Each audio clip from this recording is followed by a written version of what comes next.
everybody, and welcome to another ASMR video here on the channel. In tonight's video we've got another true crime video. A lot of you really seem to enjoy the disappearance stories, and I've had multiple requests for more. So as morbid as they are, we're back with more. So here are some often unexplained disappearances, and I've tried to find some strange ones, some creepy ones, some sad ones, a bit of a mixture. So hopefully you find this video interesting, scary maybe, but relaxing definitely. So without further ado, let's get into it. We begin with the mystery of the vanished Sodder children. For Jenny Sodder, the worst day of her life began with a strange call. At 12:30 a.m. on Christmas morning in 1945, she got out of bed and trudged down the stairs to answer the phone, only to find it was a wrong number. Sometimes odd things happen and we dismiss them, but in the wake of unimaginable tragedy, they take on ominous quality. She later told her local paper that the person at the end of the line had a weird laugh, but she dismissed it as a prank caller and went back to bed. As she crept back up the stairs, something else struck her. She had asked 5 of her 9 children, who had stayed up a bit later that night, to close the curtains, lock the doors, and turn the lights off before they went to bed. They had done none of these chores, something that annoyed Jenny in the moment, but would later haunt her for the rest of her life. Jenny went back to bed, assuming the next time she awoke, it would be time to make breakfast or receive a call from their second eldest son Joe, who was away in the army. But about an hour later, Jenny woke up to find the bedroom thick with smoke. In the chaos that followed, she and her husband George, as well as 4 of their children, escaped the house before it was engulfed in flames. But 5 kids never emerged. Despite their frantic efforts to reach them, a series of strange and unfortunate events meant they were left with no choice but to watch the house burn. By the time the sun rose, the house was smouldering ash, and officials expected to find the charred bodies of Maurice, Martha, Louis, Jenny Jr. and Betty inside. But when they searched the ashes, they found nothing at all. Firefighters concluded that the blaze was so hot that it must have cremated the children's bodies completely. As the sun set on that tragic December 25th, the grieving parents tried to come to terms with their loss. But as the weeks passed, nagging doubts about the cause of the blaze and their children's missing remains would start to creep in. More than 7 decades later, the question of what happened to the Sodder children remains one of America's most infamous unsolved cases. So, a series of strange and unfortunate events. Fayetteville, West Virginia, was a small coal mining town nestled in America's Appalachian Mountains. The tight-knit community was popular with Italian immigrants in search of work in the state's booming coal industry. Jenny Cabrani was a shopkeeper's daughter who had migrated from Italy to America with her parents, while George Sodder was an opinionated Italian immigrant from Sardinia. The pair fell in love and married half a world away from their childhood homes, moving into a 5-bed, 2-story home just outside of town. They had 10 children before George started his his own successful coal trucking business. Despite the shadow cast by a world war, the young family seemed content to live out the great American dream in their suburban utopia. But that all changed in an instant on Christmas Day 1945. As the fire took hold of the Sodder home, 5 of the family's children were believed to be trapped on the top floor, likely taking shelter in their room. Hoping to put the blaze out, George went to fill a bucket with water from a nearby barrel but found it frozen solid. He'd also attempted to retrieve the rest of the Sodders, smashing a window and tearing the skin on his forearm to enter the burning home. The room was smoky, but George could see enough to know the only pathway to the children's room above was already on fire. He went back outside and thought of using the ladder he usually kept propped against the house to get to the upper level. He'd hoped he could help his children out through the window, but the ladder was nowhere to be found. George then tried driving one of his coal trucks up to the house, thinking he could scale it and stand on the top to reach the second floor. But neither of the engines would turn over in the frigid air, despite working perfectly fine the day before. As the minutes ticked by, the blaze was quickly tearing through the house and George was running out of options. The phone line was dead at their place, so the couple's eldest daughter Marion made her way to a neighbour to call for help. The person tried calling the operator to dash them through to the town's chief firefighter, but it rang out. Another local who happened to see the blaze drove into town and initiated the local fire alarm system, a phone tree system where volunteers were individually called up to respond to the fire. Chief F.J. Morris was finally roused sometime after 1 a.m, but a fire truck wouldn't arrive at the scene until 8 a.m, hours after the blaze had petered out.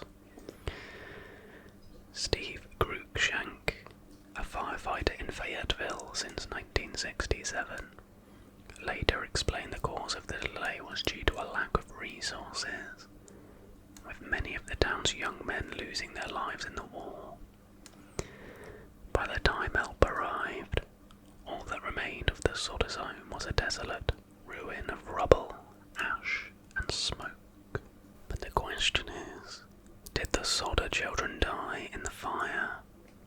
Police conducted a search of the rubble early on Christmas morning and discovered a few bones and internal organs.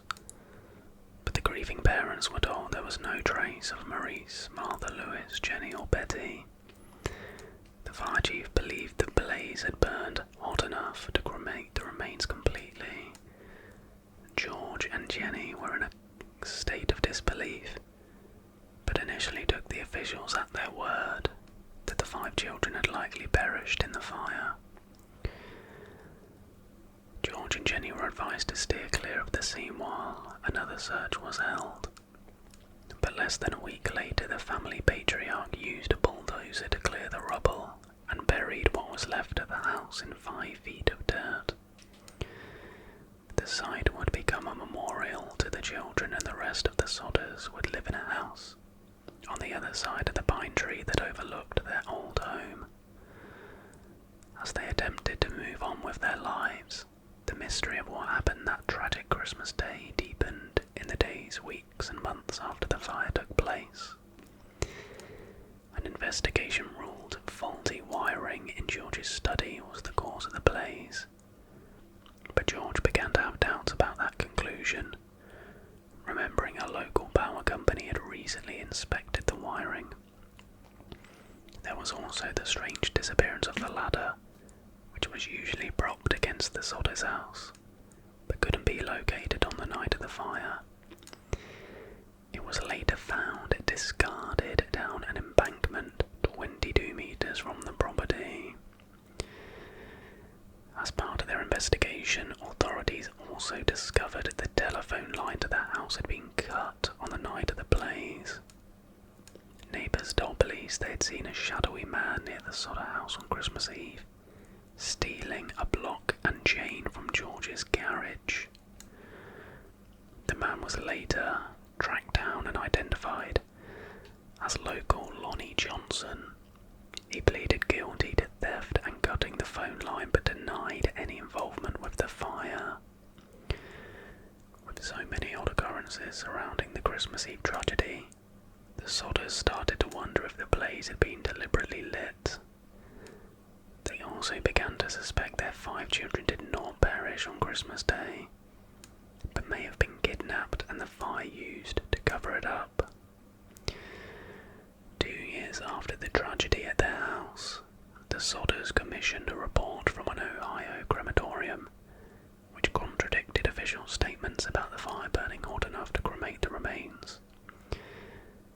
It said humans placed in cremation chambers for 2 hours at 2000 degrees Fahrenheit will completely disappear except for the bones, which will remain intact of sufficient size that parts thereof can be recognized as parts of human skeletons, the report said.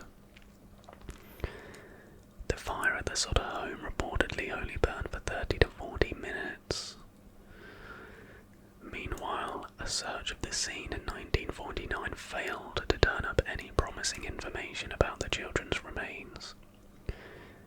Several small objects were found in the rubble, including several shelter vertebrae, but a pathologist report conducted by the Smithsonian later concluded the bones were most likely from the supply of dirt George used to fill in the memorial. It is very strange that no other bones were found in the allegedly careful evacuation of the basement of the house, the report said. But if the 5 children survived the blaze, where were they? The next section is titled Mysterious Sightings and a Search Across America. A woman working at a hotel in Charleston, 1 town over from Fayetteville, was reading a newspaper report about the Sodder fire one day when she was struck by a photo of the children. The haunting black and white clippings of their 5 solemn faces bore a striking resemblance to the 4 children she saw at her workplace on Christmas Day. The children were accompanied by 2 women and 2 men, all of Italian extraction, she said in a statement. I don't remember the exact date. However, the entire party did register at the hotel and stayed in a large room with several beds. They registered about midnight. The unnamed woman said she tried to talk to the children, but the men appeared hostile and refused to allow me to talk to the kids. One of the men looked at me in a hostile manner. He turned around and began talking rapidly in Italian, she said. Immediately, the whole party stopped talking to me. I sensed that I was being frozen out, and so I said nothing more. They left early the next morning. Another woman who was operating a tourist stop between Fayetteville and Charleston, some 80 kilometers west, claimed she served the children breakfast on the morning after the fire. As rumours swirled, the Sodders hired a private investigator, C.C. Tinsley, to track down possible leads on their missing children's whereabouts. He discovered further oddities in the case and a potential clue. Months prior to the blaze breaking out at the home, he learned George had been threatened by a local salesman who tried to sell them life insurance. After rejecting an offer to take out insurance on his children, the man reportedly warned the Sodders their house would go up in smoke and their kids would be destroyed over comments George had made about Italy's fascist leader Benito Mussolini. The father's opposition to the dictator, who had been executed many months before the fire, was well known throughout the close-knit community. World War II had ended some 3 months prior, but George's strong opinions may have created enemies among the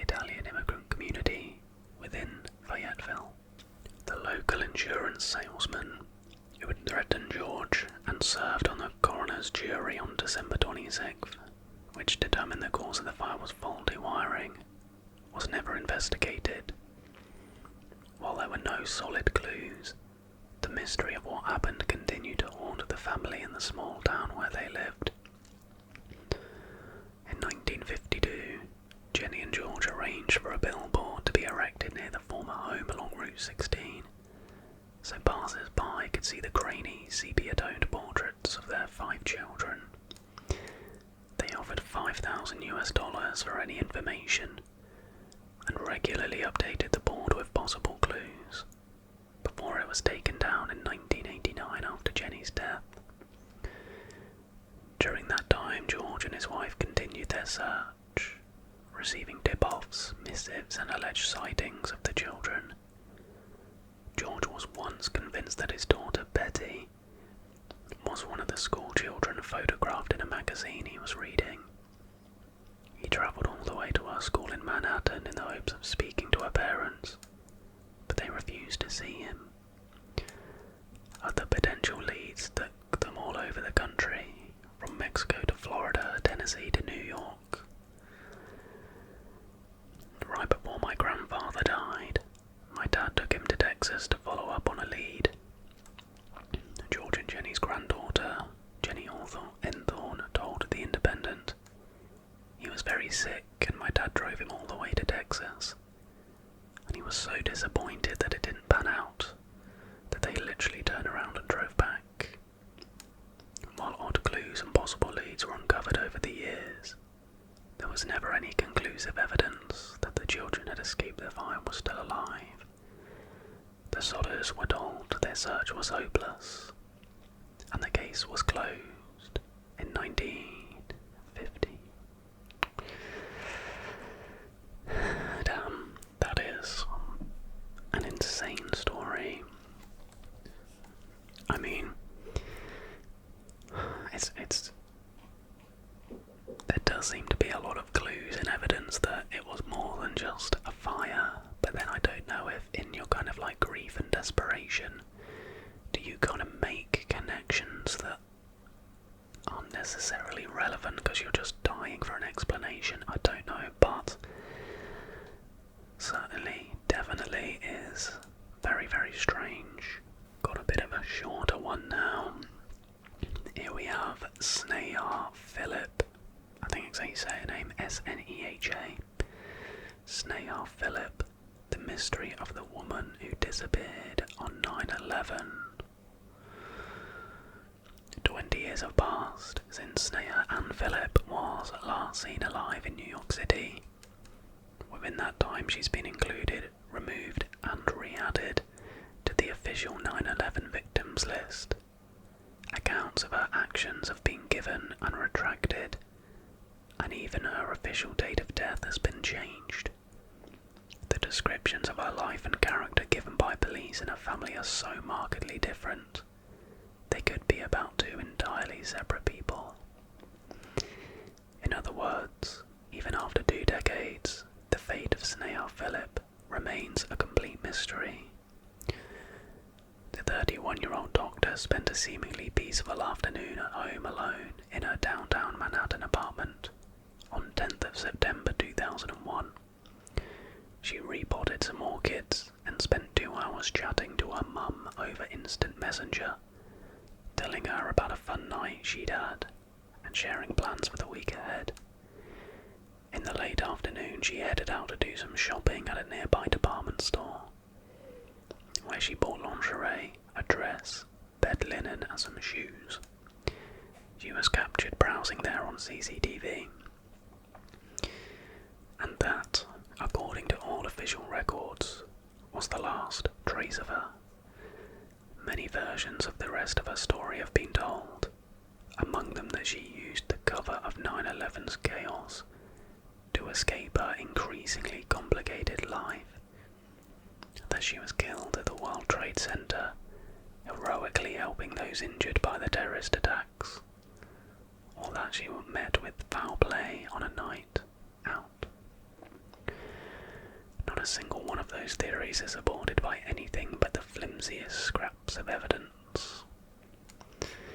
Rob Lieberman, Sneha's husband, first sounded the alarm about his missing wife on the morning of 11th of September.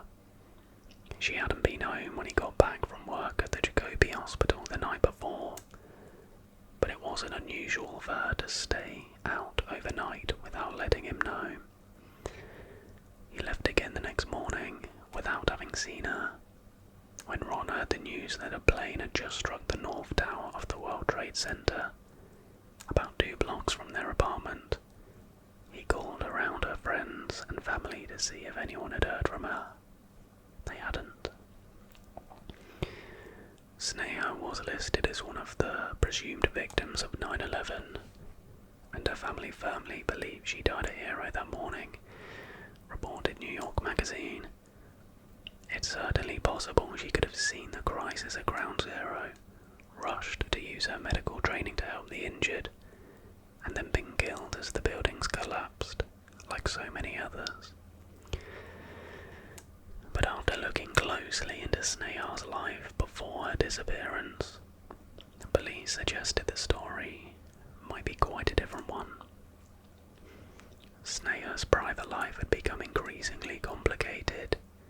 She had not had her intern contract renewed at Cabrini Medical Center because of alcohol-related issues, and had been suspended from her new job at Staten Island St. Vincent's Medical Center for not showing up to meetings with her substance abuse counselor. Court papers indicated her marriage was in something of a rocky patch, describing marital problems linked to the fact Sneha would often stay out all night without telling Ron, sometimes going home with women she met in lesbian bars. A police report says Sneha's brother John claimed to have walked in on her and his girlfriend having sex the month earlier. Sneha was also facing legal difficulties. She had been arrested and spent a night in jail for filing a false complaint against a colleague she accused of groping her on a night out. On the morning of her disappearance, she made an appearance in court to plead not guilty, and police records state that she and Ron had a big fight there that ended with Sneha storming off. Could their argument have continued and spiraled out of control later? Could Sneha have decided to leave her problems behind and disappear intentionally? Could a late-night encounter in a bar have been with someone who did her harm? With no evidence placing Sneha at the World Trade Center on 11th September, all these questions were wide open. Almost every detail of the picture painted by police of a woman with troubles was hotly denied by Sneha's family. Ron says the fight at the courthouse never happened, and her nights out were completely innocent. Because we don't live a conservative lifestyle doesn't mean that anything abnormal is going on, he told New York Magazine in 2006. John insists the claim he made about his now-wife having sex with Sneha was fabricated by police, and the family are adamant she didn't have serious alcohol problems, and that a brief spell of depression was over. Nonetheless, as a result of the police's report's findings, a surrogate court judge removed Sneha Philip from the 9/11 victims list in 2004, citing her personal and professional problems and a lack of evidence proving her whereabouts on the morning of 11th of September. This particular lady was known to be missing the day before, said the statement. They had no evidence to show she was alive on 9/11. The following year, a Manhattan judge ruled that Sneha officially died on 10th of September 2004. As state law dictates, 3 years to the day after her unexplained absence commenced. Her family were devastated. To them, the only story that made sense was the one in which Sneha, described by her mother Ansu as kind, compassionate, beautiful inside, beautiful outside, endangered her herself to help those in need. Being denied the closure that came from her name being included on the list of 9/11 victims simply piled suffering on to the pain of her loss. The family fought hard over the next few years to have the ruling overturned, and in 2008, an appeals court did reverse the surrogate court's decision. As the 2,751st victim of the 9/11 terrorist attacks on New York, Sneha's name was included on the memorial to those who lost their lives that day, and this undoubtedly brought comfort to her family, along with a place to grieve. For those still pondering the unanswered questions of the case, there may still be little to suggest she was in the vicinity of the World Trade Center that day, but the evidence for any other turn of events is equally scant.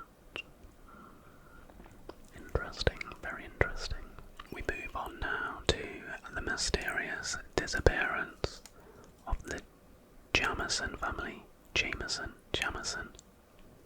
There's no E, I'm gonna go Jamison. On October the 8th, 2009, the Jamison family vanished after leaving their home in Eufaula, Oklahoma. Only a few days after they were last seen, police found the family truck near the San Bois Mountains in Latimer County, Oklahoma. I'm probably butchering these names, apologies. The family dog was found in the back seat, barely alive and very malnourished, along with all the family's belongings, phones, IDs, and $32,000 in cash. Police found this strange as both parents were registered as on disability allowance at the time. They were also considering buying 40 acres of land near Red Oak. But where did the money come from? Although an extensive police investigation was carried out, no evidence was found to indicate what happened to them, so unfortunately the case went cold. That was until November 2013. A couple of hunters stumbled upon the skeletal remains of a child and 2 adults in the San Bois Mountains. It took a year for the remains to be formally identified, but in July 2014, the police revealed to the public that they belonged to Sherilyn Jamison, 40, Bobby Jamison, 44, and Madison Jamison, 6. Police reopened the investigation into their disappearance, as the remains were found only 3 miles away from where the truck was found. After searching the area again, nothing more was found. To this day, police have not yet arrested anyone for the family's death, but the mystery remains the same. What happened to the Jamison family? Theory 1. Sherilyn's mother has made her opinion known to various media and news outlets. She fully believes that her daughter and her family were victims of a cult. She has never named a specific cult, but her theory makes sense. This could explain the money found in the vehicle, as it could have been an entry fee or pledge of loyalty to the cult. However, due to the lack of evidence, this has not been looked into further. Also, if this was the case, why was the money left in the car? If a member of this cult was the perpetrator of their demise, they would know the money was in the car, but it was left behind. Theory 2. The family's pastor, Gary Brandon, suggested that they believe the family home was possessed by evil spirits. Apparently, Bobby had confessed that Sherilyn bought a satanic Bible as a joke, but he had actually read it. Bobby had allegedly asked if there was any way for him to get special bullets to help with an exorcism. The last known footage of the Jamison family was caught on the day of their disappearance from a CCTV camera outside their home. The video shows both Sherilyn and Bobby in an almost catatonic state, packing up their belongings into the car. people have claimed this is the work of witchcraft or paranormal spirits that have possessed the family. However, there is obviously no evidence to support this claim. And the footage is linked. I'll put it on screen. Hopefully it loads, because I want to watch this. Loading up. Okay. I mean, this is incredibly low quality. It said they're meant to be in like a catatonic state, but I'm not really seeing any particular evidence of this. It's like the footage is like in stop frame animation. Let's say that's inconclusive. Maybe there's a better video out there. Theory number 3. Before the family's disappearance, it is alleged that they rented out a room in their home to a handyman. This situation turned sour due to the man supposedly muttering racial slurs and talking about white supremacy. It is claimed that Sherilyn kicked him out of the home by gunpoint. According to online theorists, an empty pill bottle with the handyman's name was found in the truck, among multiple empty containers. But police have cleared him of the murder. Is this just coincidence and left there from a previous occasion, or could this be real evidence? Theory 4. Due to evidence in this case, or lack thereof, a theory that has surrounded this case is that the Jamison family were put into witness protection by federal marshals. Bobby's father, Bob Dean Jamison, was known to be part of the Oklahoma drug trade and dealt with meth, prostitutes, and violence regularly. Bobby wanted no part of this and even filed a petition for a restraining order against his father after he had supposedly tried to run his son over with a car and threatened to murder Bobby, his wife, and child. Theorists claim that it is possible the family were actually informants against local meth dealers and had to go into witness protection for their own safety. But does this mean that the bodies found were fake? Is that why it took nearly a year for the bodies to be identified? Or does this mean that something went bad on the way into witness protection? Theory number 5 is a simpler theory that arose is that Bobby's father went through with his threats. It is known that Bob Dean Jamison was a disturbed individual who had apparently tried to kill his son previously. It's proven that Bobby was scared for his life enough to try to get a restraining order against his father, and that the threats made against his family were substantial enough that Bobby installed security cameras around the home. However, Bob Dean Jamison died in December 2009, only 2 months after the disappearance. Jack Jamison, Bobby's uncle, stated that around the time of the disappearance, Bob was either in hospital or a rest home due to his poor health. Police looked into Bobby's father due to his apparent connections with the Mexican mafia, but he was ruled out after confirming his alibi. Even though all of these theories have emerged from the Jamison family case, none of them give definitive answers to the questions that have arisen.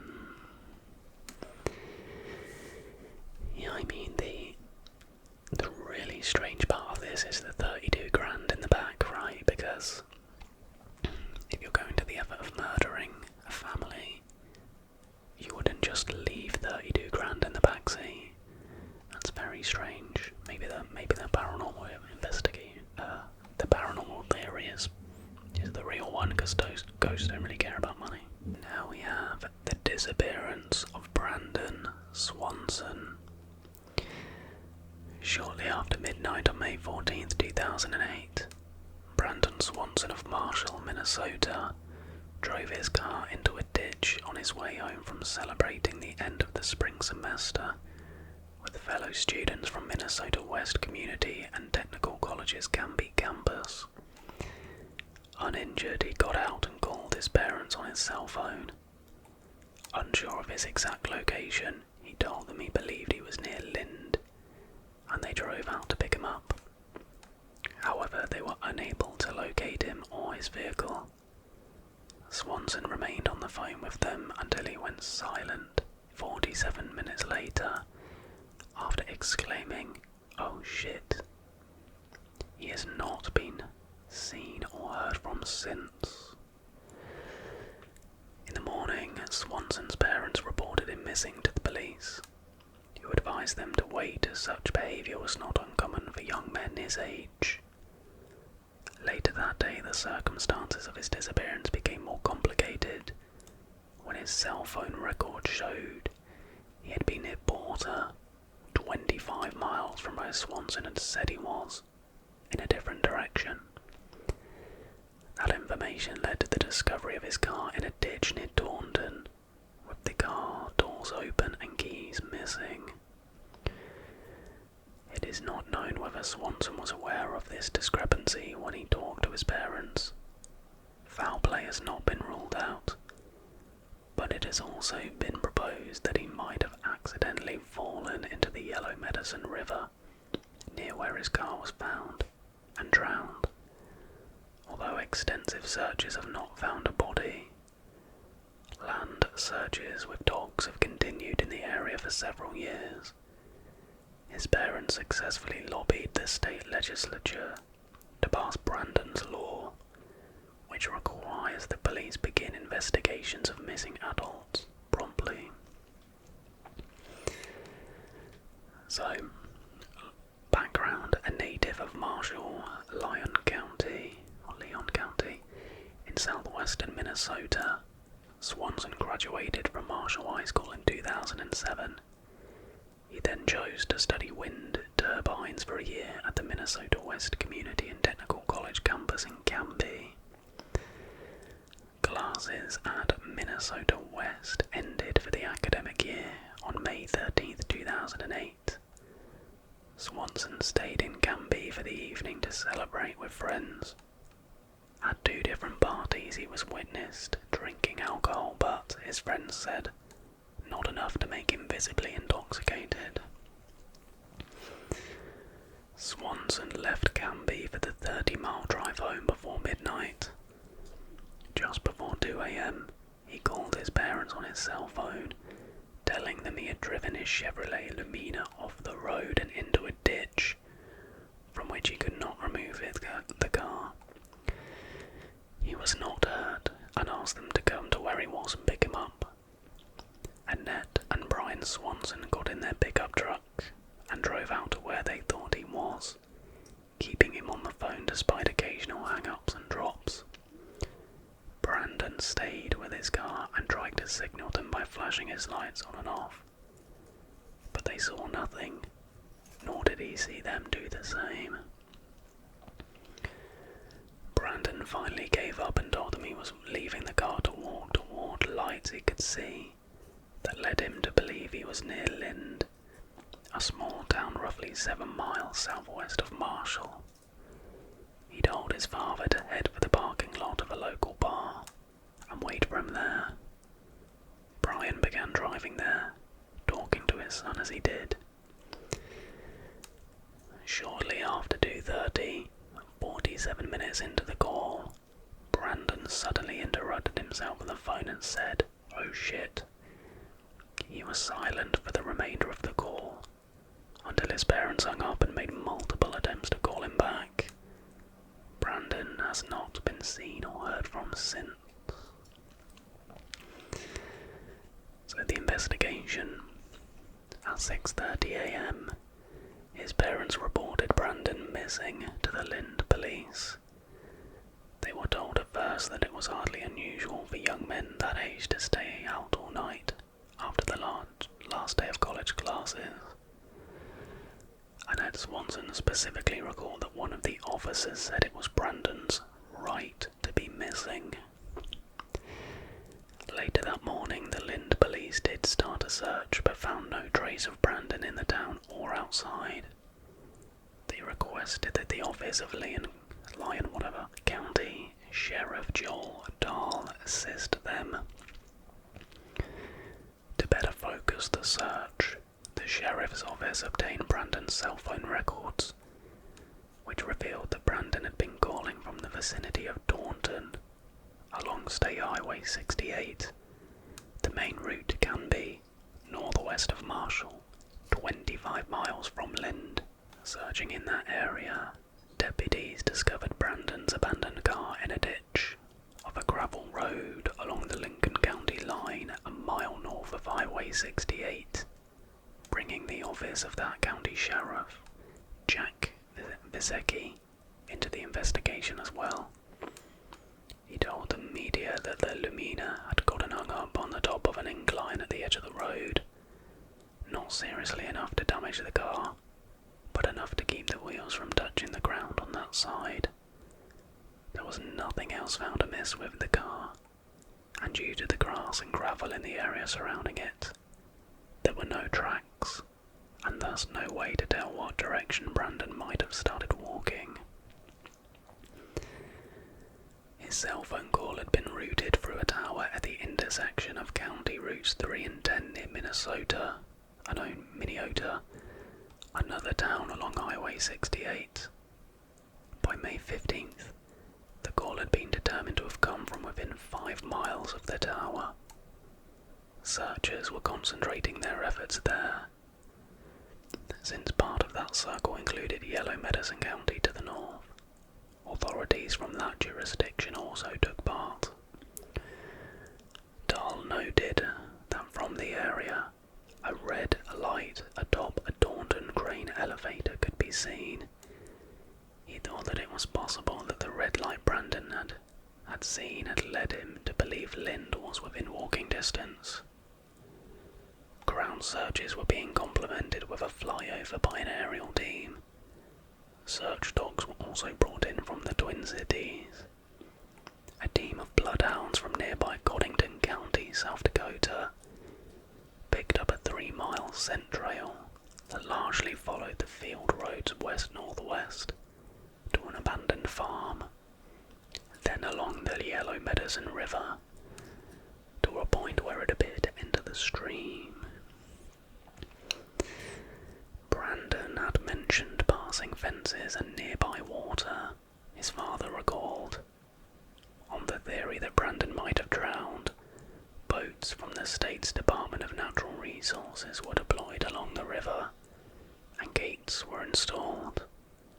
In some areas in Lincoln County, the water had been 10 feet deep on the morning of the disappearance, but had gone down since then, Dahl noted. Deputies also walked the river's banks, and horses and all-terrain vehicles were deployed in the surrounding area. However, Dahl ruled out a more organised, extensive ground search. So theories. While the trail followed by one of the dogs went to the Yellow Medicine, and despite her son's last known words, Annette Swanson does not think he drowned there. After following the scent to the water, that dog continued up across the other side, and along that riverbank to another gravel road, where it continued north towards the Yellow Medicine County line, and ended. There really is nothing to indicate that he's in the river, she told CNN. Brian Swanson also recalls that any alcohol his son had consumed earlier in the evening notwithstanding, he did not seem disoriented or confused during their phone conversations. If Swanson is still alive, there are other possibilities.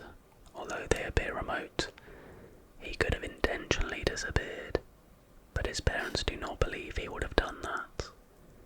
Visecki said he could not rule out foul play, even though there was no evidence of it.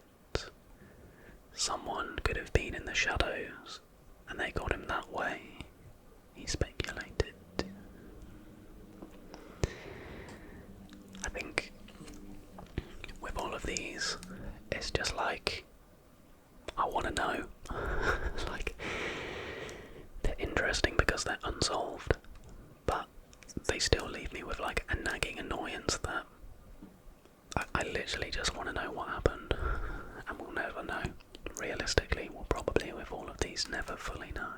We've got a couple more to finish off now, and our penultimate story is the Tromp Family. The mystery of a tech-free road trip gone wrong. A family of 5 disappeared on a tech-free road trip, only to turn up one by one after a week-long odyssey of more than 1,600 kilometers, which ended with a police investigation and 2 of them in a psychiatric care. This was a missing person mystery that held Australia spellbound, writes Trevor Marshalsea. Apologies if you can hear the creepy ice cream van in the background. The Tromp family, by all accounts, a normal, hard-working household. Mark Tromp, 51, and wife Jacoba, 53, had established a successful red currant farm, an earth-moving business at their property in Sylvan, on the outskirts of the Victorian capital, Melbourne. But with little warning, on Monday 29th of August, they and their 3 adult children, Rihanna, 29, Mitchell, 25, and Ella, 22, got into a car and headed north. They didn't just leave their family farm, they had fled. Police later called to the home to investigate, found passports, credit cards, and mobile phones had been left behind. This was to be a cash-only, off-the-grid road trip, with no way of being followed. It was later revealed Mark and Jacoba had been suffering increasing signs of stress and paranoia. According to media reports, at least one of them had become convinced someone was out to kill them and take their money. The only phone not left behind belonged to Mitchell. He appeared to be the only one in the family not swept up in the belief they were in danger. He later said he had gone along to ensure they would all be safe, but that his parents became increasingly delusional and hard to tolerate. Some 30 kilometers away from home, they made him throw his phone out of the car window. They were apparently convinced it was being used to track them. The family drove in Ella's silver Peugeot SUV through that first day and night until reaching the New South Wales town of Bathurst, 800 kilometres away to the west of Sydney. It was there at 7 o'clock in the morning on Tuesday that Mitchell left the family. And then there were 4. Later on Tuesday morning, the remaining 4 Tromps headed east from Bathurst to a popular tourist spot, the Jenolan Caves. It was there that Rihanna and Ella decided to also part from their parents. They did this by stealing a car. The 2 sisters drove south to the town of Goulburn, where they reported their parents had gone missing. The story made its way into the media, and a bemused Australian public wondered how a family could have become so strangely separated and separately lost on what was at first thought to have been a driving holiday, and in their own country. This was not remote territory, not the vast Australian outback. At all times they were close to large towns. In Goulburn, Rihanna and Ella decided to part ways at a petrol station, with Ella saying she wanted to go home to feed her horses. She became the first Tromp to be located when she arrived back at the family farm on Tuesday night and found police there. Mitchell would arrive home the following morning, having taken a series of trains. And then there were 3. While Mitchell and Ella appeared reasonably unaffected mentally, the The same could not be said of Rihanna. She had climbed into the back of a utility vehicle in Goulburn and was only discovered there by the male driver after he had driven almost an hour away. He pulled over and found Rihanna to be in what he called a catatonic state, saying she did not know her name, nor where she was. So, Rihanna was later taken to Goulburn Hospital, where she remains in psychiatric care. Police say she has been spared charges over the stolen vehicle for mental health reasons. Ella, however, has been charged with car theft. Two left. As media interest grew and an interstate search began, Mark and Jacobo drove back toward Melbourne from the Jenolan Caves. A day later on Wednesday, 600 kilometres south, in the Victorian town of Wangaratta, they too became separated. Jacobo headed north again, by means which is still a mystery, and was found the next day 350 kilometres away in Yass, wandering in an agitated state. Apologies for that bright sunshine to my right. It's all of a sudden started just breaking through. She was taken to a hospital there, and later moved to Goulburn to be with daughter Rihanna, as the pair continued mental health treatment. Mark had stayed in Wangaratta. After dangerously tailgating a young couple, he was seen fleeing from Ella's Peugeot. Police also began investigating a number of break-ins in the town, including at a motel, though it's unclear if they were related. Back at Sylvan, Mitchell and Ella made an emotional appearance before the media, saying they were baffled by their parents' paranoid behaviour. "I've never seen anyone like this, or anyone conduct themselves in this way. I just really want my dad to be found," Mitchell said. "He's not dangerous. He's my mate, my father. I love him." So the last family member found. The last piece of the unusual puzzle was put into place on Saturday evening, 6 days after the episode began, when Mark Tromp was found beside a road near Wangaratta Airport. He was questioned by police, assessed by a mental health officer, then released into the care of his police officer brother, showing the middle finger to photographers as he was driven away. He later released a more contrite statement, apologising for the hurt and concern caused by these events. He'd paid respect to the community resources devoted to his family's aid, as the public attempted to make sense of the drama. Police do not believe there was any real threat to the family. One investigating police officer from the Sylvan district described it as the most bizarre case I've seen in 30 years. Sergeant Mark Knight, who knows the family, said they had no diagnosed mental health problems. There was no evidence of drug taking, as some social media theories had suggested. The family had no debts and did not belong to any religious groups. "This is just a massive meltdown, I'm sure of it," Sergeant Knight said. "I've never seen anything like it. It's really hard to explain or put a word on it. But they were just fearing for their lives and decided to flee. It was a build-up of different, normal, everyday events, just pressure, and it slowly got worse as the days went by." While some ponder whether the family may have been affected by chemicals used on their farm, media reports say police are also contemplating whether the family suffered from collective delusions in an episode of Folie à Deux. The French term, meaning madness of two, covers a rare psychological condition occurring almost exclusively in close-knit families. The full reasons for the Tromp cause's very public meltdown might never be known, however, police say no further charges are expected to be laid, and that the issue is now simply a family affair.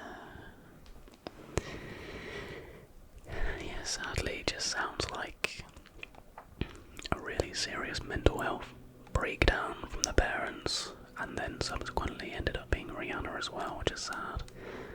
But I mean, hopefully they're all, it's fairly explainable, isn't it? But hopefully they're all getting the help that they need now, because that's terrible. We're going to end with this one: the deaths of Kris Kremers and Lisanne Froon. Kris Kremers and Lisanne Froon were two Dutch students who died on 1st of April 2014 while hiking a trail called El Pianista in Panama. After an extensive search, portions of their bodies were found a few months later. Their cause of death could not be determined definitively. Dutch authorities working with forensic and search-rescue investigators initially thought it likely the students had accidentally fallen from a cliff after becoming lost. The circumstances and aftermath of their disappearance have resulted in much speculation about their final days. Although many theories have been presented as to what happened to Kremers and Froon, no official cause of death has been ruled. Panamanian authorities came under fire for allegedly mishandling the disappearance and aftermath. Further investigation into the case in 2017 raised questions about the initial investigation, as well as a possible link to murders in the area. So, disappearance. Kremers and Froon arrived in Panama on 15th of March 2014. They toured the country for 2 weeks before arriving in Bouquet, Chiriquí, on 29th of March, to live with a local family for a month while volunteering with children. On 1st of April around 11 AM, they went hiking near the clouded forest that surrounded the Peru volcano on the El Pianista Trail, not far from Bouquet. Some sources say they took with them a dog that belonged to the owners of the El Pianista restaurant. The women wrote on Facebook that they intended to walk around Bouquet, and it was reported they had been seen having brunch with 2 young Dutch men before embarking on the trail. Some sources claim the owners of the restaurant became alarmed when the dog returned home that night without Kremers and Froon. Froon's parents stopped receiving text messages, which both women had been sending to their families daily. On the morning of 2nd of April, the women missed an appointment with a local guide. On 6th of April, their parents arrived in Panama along with police, dog units and detectives from the Netherlands to conduct a full-scale search of the forest for 10 days. The parents offered a $30,000 reward for any information leading to the whereabouts of Kremers and Froon. Discovery of backpack. 10 weeks later, on the 14th of June, a local woman turned in Froon's blue backpack, which he reported finding by a riverbank near her village of Alto Romero in the Bocas del Toro province. The backpack contained 2 pairs of sunglasses, $88 in cash, Froon's insurance card, a water bottle, Froon's camera, 2 bras, and the women's phones in good condition. The women's phone showed that around 6 hours into their hike, someone dialed 112, international emergency number in use in Panama among others, and 911. The first distress call attempt was made by Kremers' iPhone 4 at 16:39. Shortly after that, another attempt was made from Froon's Samsung Galaxy S3 at 16:51. None of the calls got through due to lack of reception in the area, and none of the subsequent call attempts ever managed to go through.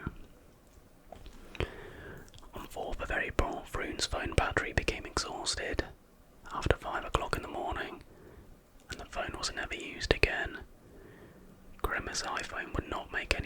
calls either, but was intermittently turned on to search for reception. Between 5th of April and 11th of April, the iPhone was turned on multiple times but without ever entering the correct PIN code again.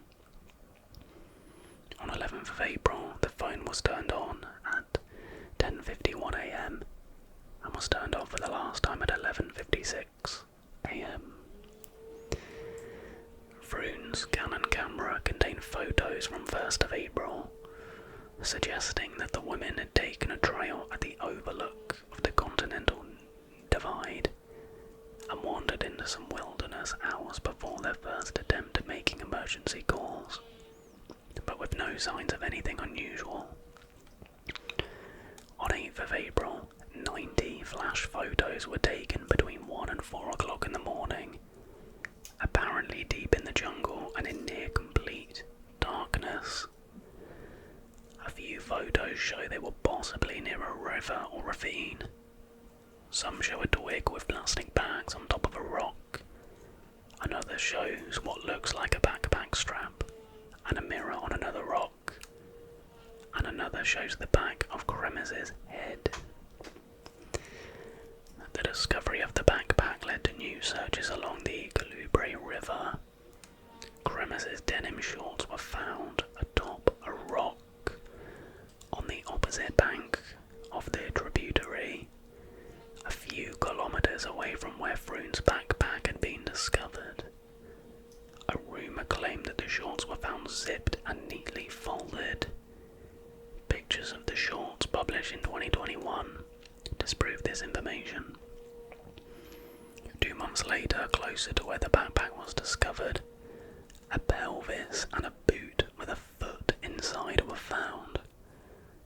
Soon, at least 33 widely scattered bones were discovered along the same riverbank. DNA testing confirmed they belonged to Kremers and Froon. Froon's bones still had some skin attached to them, while Kremers' bones appear to have been bleached, something which can happen by natural means such as sun exposure. In total, only around 10% of Froon's and 5% of Kremers' bones were found. A Panamanian forensic anthropologist later claimed that under magnification, there are no discernible scratches of any kind on the bones, neither of natural nor cultural origin. There are no marks on the bones at all. Damn. So what on earth happened to them? That's insane. Because when they said like scattered bones, I thought, oh, they've been like ripped to shreds by like an animal or something in the jungle, but if there were no scratches on the bones, does that suggest that that wouldn't be the case? So maybe they were just murdered. Really sad, but that is totally insane. And, you know, on the face of it, these stories are super, super dark, and it's kind of like the scary stories. It's a bit morbid of a thing to listen to before you go to sleep, but I think the key thing is they are just